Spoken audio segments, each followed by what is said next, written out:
প্রত্যেকটা বউয়ের কাছে তার স্বামীটা হলো আস্ত বেকুব। যত বড় শিক্ষিত হোক, যত বড় রাজনীতিবিদ হোক, যত বড় মাথাওয়ালা হোক, যত বড় শেয়ানা হোক, যত বড় ব্যবসায়ী হোক, বউয়ের কাছে বউগুলা সব বউরা মহিলারা মনে করে কি এ বেটা বেকুব। ম্যাক্সিমাম ক্ষেত্রে এটার ভিতরে আলাদা একটা আনন্দ আছে। বউয়ের কাছে বেশি শেয়ানা সাজার ভিতরে বেশি আনন্দ নাই। পরিবারের কাছে বেশি শেয়ানামি করতে হয় না, সেখানে বোকা সাজার ভিতরে একটা আনন্দ আছে। যাই হোক, বাজারের কথা বলছিলাম যে বাজার করে মহিলাদের খুশি করা খুব কঠিন।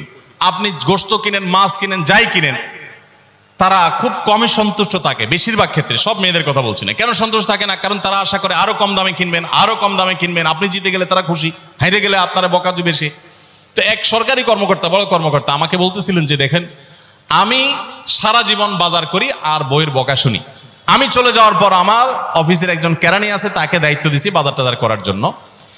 এই লোক বাজার করার পর আমার বউ বিরাট খুশি, বলে যে তার নাম ধরে বলতেছে অমুক বাজার করলে প্রতিদিন ঠিক মতো বাজার করে, দাম দোষ ঠিকঠাক থাকে, মাপজোপ সব ঠিকঠাক থাকে, তোমারে প্রতিদিন ধরায় দেয় দোকানদার, কমায় দেয়। 2 কেজির গোশত আমার কাছে মনে হয় 1.5 কেজি দিছে, ওজন কম দিছে মনে হয়, নজরে উঠে না। তো লোকটা বলেছে আমার খুব সন্দেহ হলো, একই দোকান থেকে আমিও আনি, সেও আনে, আর আমার তো ঠকানোর কথা না, পরিচিত দোকানদার। তাহলে মহিলা এই কথা বললো, তার ব্যাপারে কাহিনীটা কি? তারা ডেকে বলছে বলো তো কাহিনী কি, সিক্রেটটা কি? তো লোকটা বলতেছে যে স্যার, সত্য বলতে কি, আমি গোশত 3 কেজি কিনলে ম্যাডামকে বলতাম 2 কেজি, 1000 টাকা কিনলে ম্যাডামরে বলতাম 500 টাকা। টাকা তো আপনি দিবেন, আপনার সাথে বোঝাপড়া হবে, কিন্তু আমি জানি বাসায় এটা বললে বউরা খুশি থাকে।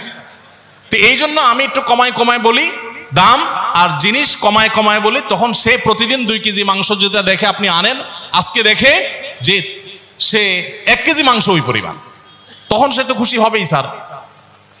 তখন ওই লোকটা বলতেছে দেখেন, সে এইটা করে আমার গোটা সংসারে আগুন ধরায় দিস।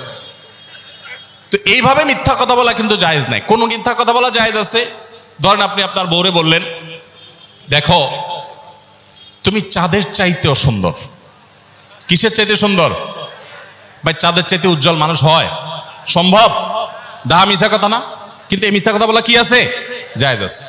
সৌদি আরবের একজন আলেম ডক্টর আয়েজ আল কারনি, মুসলিম বিশ্বের সবচেয়ে জনপ্রিয় আলেমদের মধ্যে একজন, ওনার একটা বক্তব্য আমি শুনেছি, অত্যন্ত চমৎকার কথা বলেন এবং দারুণ দারুণ টিপস দিয়ে থাকেন। উনি বলেন যে একটা ইউনিভার্সিটি প্রোগ্রামে স্টুডেন্টদের সামনে উনি বলছিলেন যে আমি একবার একটা আইডিয়া দিয়েছি দাম্পত্য জীবনের সুখ শান্তির জন্য।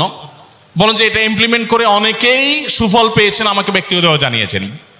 টিপসটা কি? টিপসটা হলো উনি বললেন যে বাসায় ঢুকে মাঝে মধ্যে, সবসময় করলে আবার